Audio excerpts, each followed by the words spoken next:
Nebraska, we invite you to another Spirit-anointed program of happiness in the Lord. Come with us as we listen to songs of praise, testimonies of encouragement, and examine the Scriptures.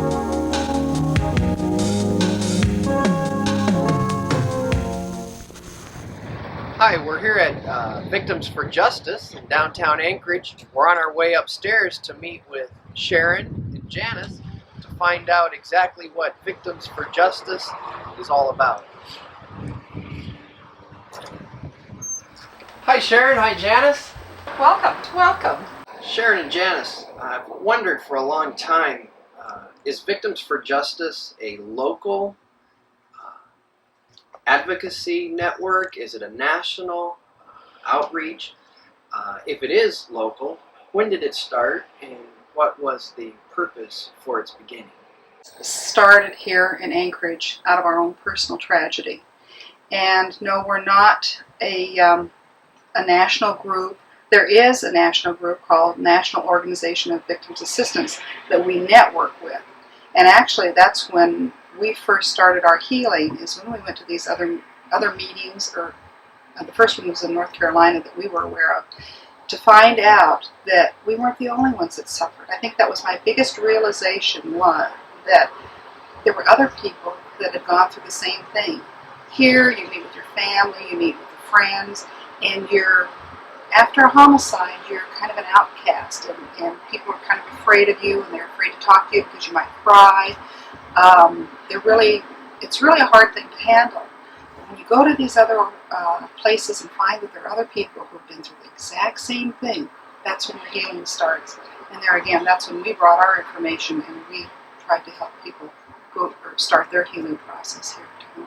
Victim groups throughout the U.S. that have started as grassroots groups. And through that, there's been many pieces of legislation that have been written and changed. So victims have acquired rights, a lot of rights, over the past 12 years, since 15 years, since these groups have started working together. And we network and have a lot of material other groups have used to help victims.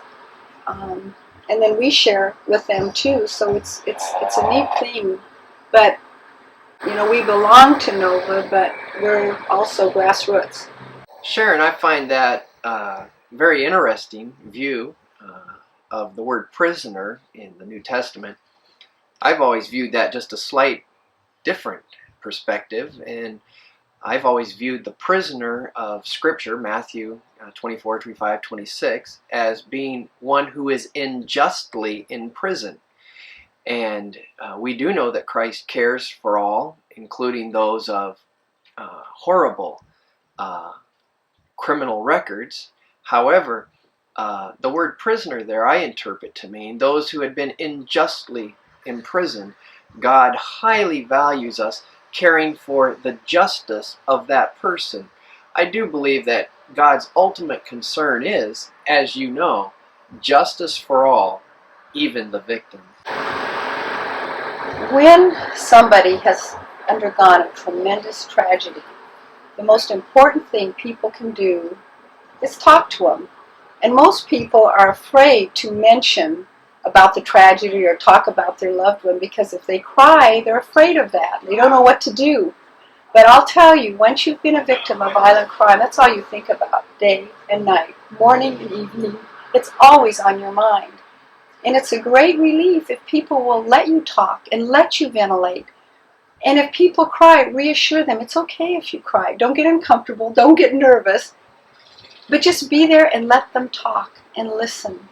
And it's okay to ask them about the tragedy. In the beginning, the more they talk about it, the more they'll get better.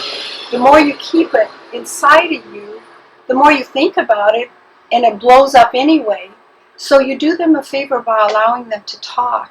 And so people, every type of love you show, every time you call them, send a card, just stop by and say, hey, I'm thinking about you. That's important.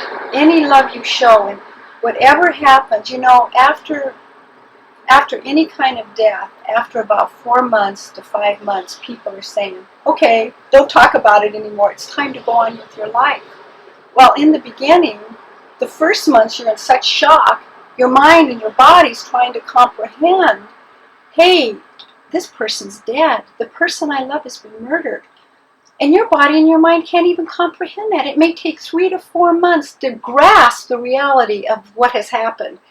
So when people are not wanting to talk about it after 4 to 5 months, that's when the reality hits. And that's when people are hurting worse than when it happened, because the reality hits. They're beginning to miss. They're beginning to yearn for them. And that's when it pays to be there. It pays to let them talk about their loved one. It pays to let them know, hey, I'm here. I love you. I care for you.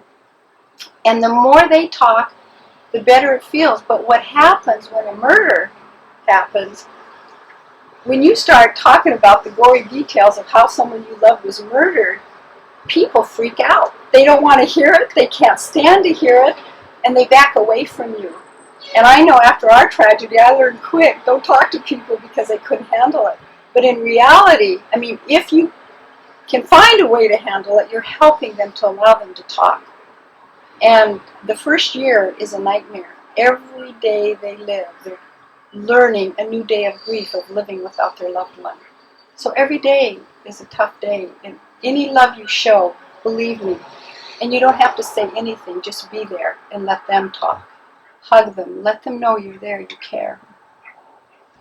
Just one thing I wanted to add to that is that, especially with the church, I think it's so interesting. Biblically, we're told to reach out to the prisoners, visit the prisoners in jail. This is what Jesus said. And yet, I can't find any place in the Bible where it says visit the victims. And I see prison outreach ministries. I think this is a wonderful question that you asked, Kent, because I don't think the church is geared or it's even discussed about the victim. I know you and I had a conversation one time after several prisoners spoke after church, and I think I probably was, I think I was really upset. But prisoners, we even have some come in here that they want to do community service. They want to pay back. But there's a totally different feeling and philosophy about a prisoner and the victim. And they're worlds apart, even though we're trusting that, that offender has found the Lord and he's healed and he's forgiven, and that's the goal, the most important goal. But the victims are always the ones that are left in the lurch. They're always going to be the victim. And the perpetrator can get better and can go on with his life. And the victim can too. I'm not saying they can't, but they're still the ones suffering the loss of never having to, have a Mother's Day again, or, grandma graduation, and the things that we will never have again. But Winona Fletcher can go on to have babies and go on with her life. It's obvious that Victims for Justice has many branches of service to a local community. Could you explain to me some of the different services you provide here in Alaska? We go to court with people. I think that is one of the strongest things that we do. It's part of our advocacy, our outreach, is to go through the trial with the person. They're not expecting anything. I mean, the law is so confusing, and we've been in courts for years, and still there are lots of surprises for us. But I think it's so important to be able to say, this is what's coming next. And the defense attorney is saying that, and saying that your loved one that's murdered is trying to prove that they're the guilty one. They're again to shed the blame off of the defendant. So you've got to prepare the victim for these things that are going to happen. You've got to be able to, especially if the prosecutor doesn't have the time, and many times they don't, say, okay, the autopsy report is coming up. I think, and you always give them the option whether they want to stay or not. But be prepared to say that now would be the time to leave before they see something that they really can't handle. Sometimes these court cases go on for a month, and it's very, very draining. 5 hours a day, 6 hours a day. And it's very hard for us, too, because there again we have such limited resources and there are so few of us doing it. But that is probably one of the most vital things we do, where people come back and say how important it was that you were there, and I couldn't have done it without you. And there again, of course, the importance of our peer support. We used to have it once a month. Now we have it twice a month, because the need is so great. And some people need to come twice a month, and some people only come once a month. The Court Watch program, of course, is so valuable. It's totally separate from Victims for Justice, because we try and have not have victims in the courtroom evaluating the courts, because that would be kind of a conflict of interest if we have the victims who are obviously have a lot of emotional baggage. Evaluating judges that they've been in court with wouldn't be quite fair. So we look for people who are unbiased, people who are not offenders, and people who are not victims to go into the courtroom to be objective, to evaluate the court system, and then try and get that information out to the general public, who they themselves cannot be in court viewing the proceedings. What else do we do? Yeah, you talked about court accompaniment and court watch, and that's one thing I know. I could never be a court watcher because I get so traumatized in the courtroom. And when you support a victim in the court accompaniment, listening to the defense is probably the hardest thing to do, because the goal is to always make everybody look like they're lying. So that's a really difficult thing. Another thing we do is Victims' Rights Week. National Victims' Rights Week is celebrated the last week of May, and we donated a victim tree to the city of Anchorage, and this is where we focus on National Victims' Rights Week, and we'll decorate the tree with the different color bowls symbolic of the different type of victimization, whether it be murder, burglary, rape. And so during Victims' Rights Week, well, like this year we had Charlie Cole there and the district attorney's office, and we had a big turnout. It was really powerful. And then we read the governor and the mayor's proclamation that this is National Victims' Rights Week. We network with other care groups that work with victims. And a lot of our victims come to this, and then we always culminate it with the victim observance, where we remember people that have lost their life to murder. And so we try to make it as upbeat as possible, not like a funeral service, and encourage the people how far they've come. And also we give them a flower in remembrance of the person that was murdered. So it's a really powerful ceremony. And we have special music, and it's really been a powerful thing. Our victim tree, we donated that. It's been about 4 years ago. And the goal was that this is symbolic of the growth that you have through tragedy. And when we first donated the tree, it was just a little tiny tree, and it was held up with sticks. And now it's been growing for about 4 years, and it's becoming big, and it's becoming strong, and it holds on its own. And that's so often when our victim is first victimized, they come to us and they're weak and they're hardly able to stand. And then it has been so beautiful to watch them grow as they come through the court system, as they become stronger, and then they start going to court with other victims, and they start helping other victims, and then they realize how important it is that some of the laws that were in place that made their trauma worse can be changed. And so they'll help call and help us talk to the legislators to say, hey, this is what happened to us. That law needs to be changed so that other people don't have to go through what we've gone through. And I mean, we have seen the most incredible change, especially in juvenile law since our tragedy. It is just unbelievable.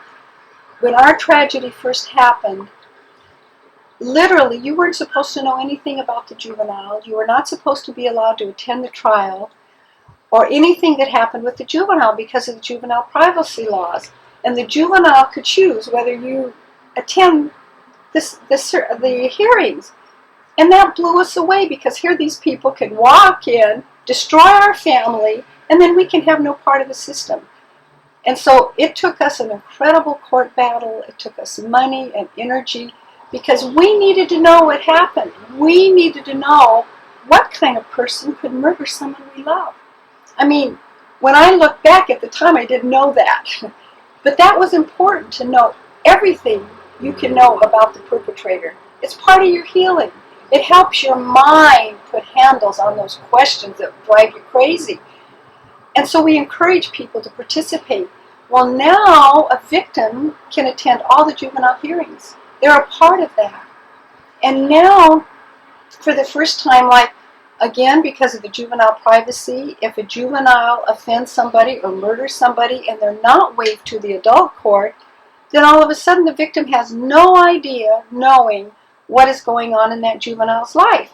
And then out of the blue they'll find out, hey, this kid is going home on visits. This kid murdered my family and he's going home on visits. How can that be? And I didn't know anything about it? Well, because of this, we have now been able to work with McLaughlin, and we talk to them who will meet with the victim's family. And this has just started this month, actually, and help prepare them for when this kid is going to get out. And they're going to have to know that they might see him on the street again. And because of this, we are now going to start working with the legislatures, changing the laws about juvenile privacy so the victim knows what's going on. Because the victim knows this juvenile who killed their loved one, who beat them up, who did this horrible violence to them, then all of a sudden they don't know nothing. And this kid will go away into detention. And in McLaughlin, their goal is to rehabilitate, and they work with these kids and they have them counseled. But in the meantime, the victim is still back here knowing of this horrible event. And then all of a sudden in a year or two, this kid is starting to be out, and the victim still thinks of this kid as this dangerous, violent person, when in fact, hopefully, he's better. But so now our goal is to see the laws change so the victim can know the progress this kid is making. The victim can know, hey, this kid is going to go on a pass today, and this kid's going to be released. And they will know that he has progressed to this point, so when he gets out, they're not going to be so terrified and think, I've got to leave Alaska. He might kill me again. He might really finish me off this time. Or, are my family safe? This kid's getting out. And so now our push is going to be to keep the victim informed of treatment so that when this offender progresses, he's not going to live with the terror and the fear. And he can tell his kids, you know, there will be more equity in the system. So that is become a really, to us it's exciting, because when we started we could know nothing, we could talk to nobody, and it wasn't fair, just wasn't fair.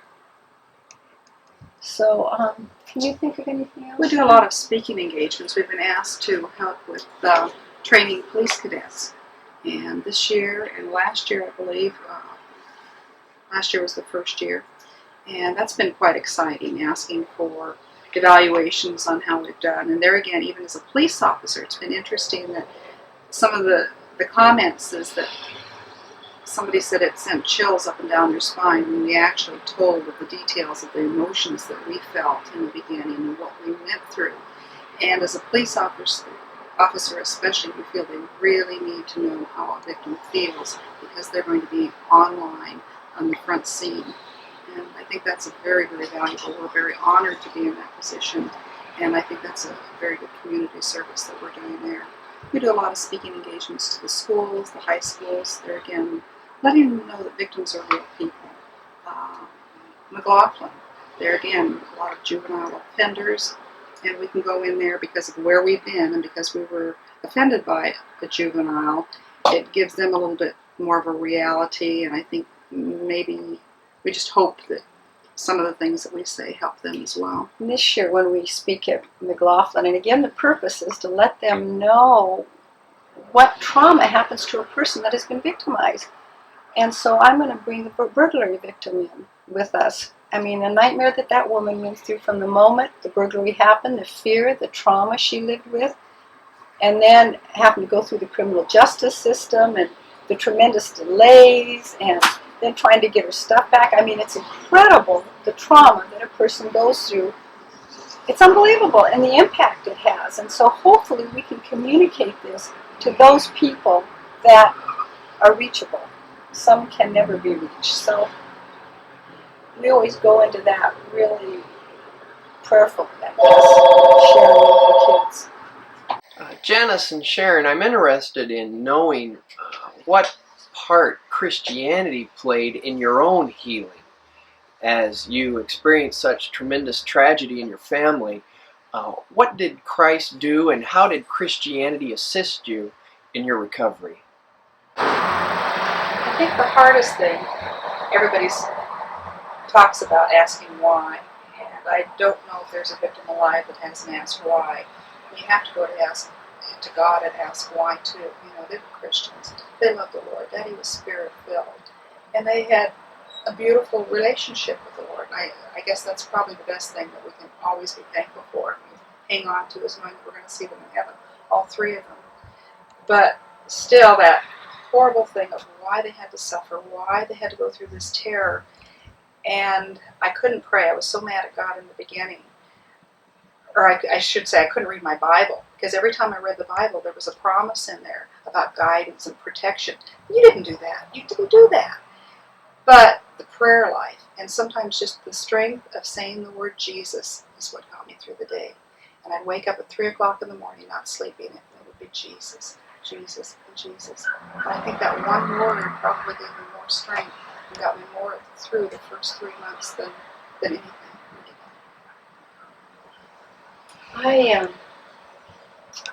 First of all, the hope we have that knowing they're with the Lord, that was a miracle to know that they're gone, but they're with the Lord.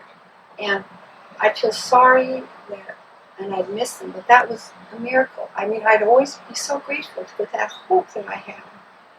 And then, when someone you love is murdered, you're thinking of their last moments. It's always weighing on your mind.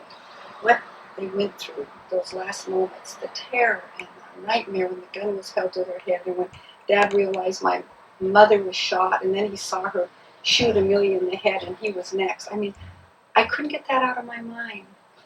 And there was only 2 scriptures that I could read, in Psalm 91.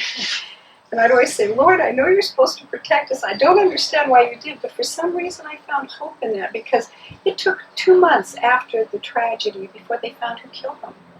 And every day those 2 months, we didn't know if someone was going to get us. And so I just stand that the guardian angels were around us. And I had to believe that. And I says, I don't understand, but I have to trust you for that, Lord.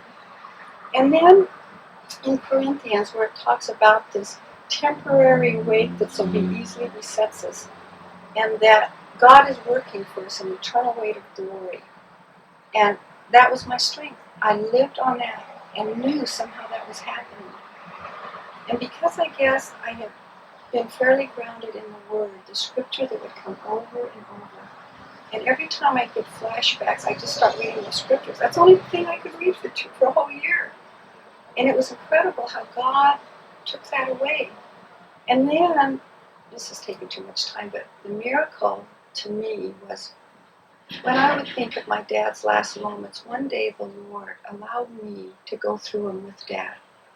And it was like the terror of before the gun, and then all of a sudden the gun went through you, and all of a sudden I felt him not being able to breathe, and not being able to breathe. And then all of a sudden his spirit left his body, and as his spirit left his body, he looked around, and he thought, why was I so afraid?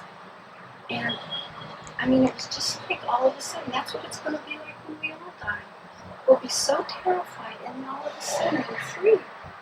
And it's the most wonderful thing. And it was just like I went through that. And after that, it just helped me. And I notice with the victims that we deal with, those that know Jesus deal with grief in a very powerful, different way than those that don't. It's amazing. Every one of them, the strength they have. There's more strength there. You can just see the difference. And it's a miracle what God does. It's a miracle. And every day I live, and every day I realize, just think they're not dead, they're with the Lord. And that is just power. It's just amazing. I mean, we have so much hope. And then people that I know that don't believe in Jesus, that have Eastern backgrounds, they don't have the same hope. And I wish I knew how I could share with them the hope we have. And I try, but it's amazing the difference it makes. Thanks, Sharon and Janice, for your time and for explaining all these great concepts. We do care about the victims of violent crime here in Anchorage. On the screen now, you will see an address. Victims for Justice is a nonprofit corporation, and we encourage you to make a contribution to providing these services, not just to help a victim, but to help all of us avoid becoming a victim. Thanks again, Sharon and Janice, for this tremendous time today. Muldoon Community Assembly is a fast-growing, friendly church that desires to meet your needs. We have programs for toddlers, teens, and adults that provide sound biblical teaching and fantastic fellowship. For more information, call us at 337-9495. We also provide a daycare from 6:30 a.m. to 6:30 p.m. and a Christian school for grades K through 12. For more information on the daycare, call 333-8727. Remember, happiness is in the Lord.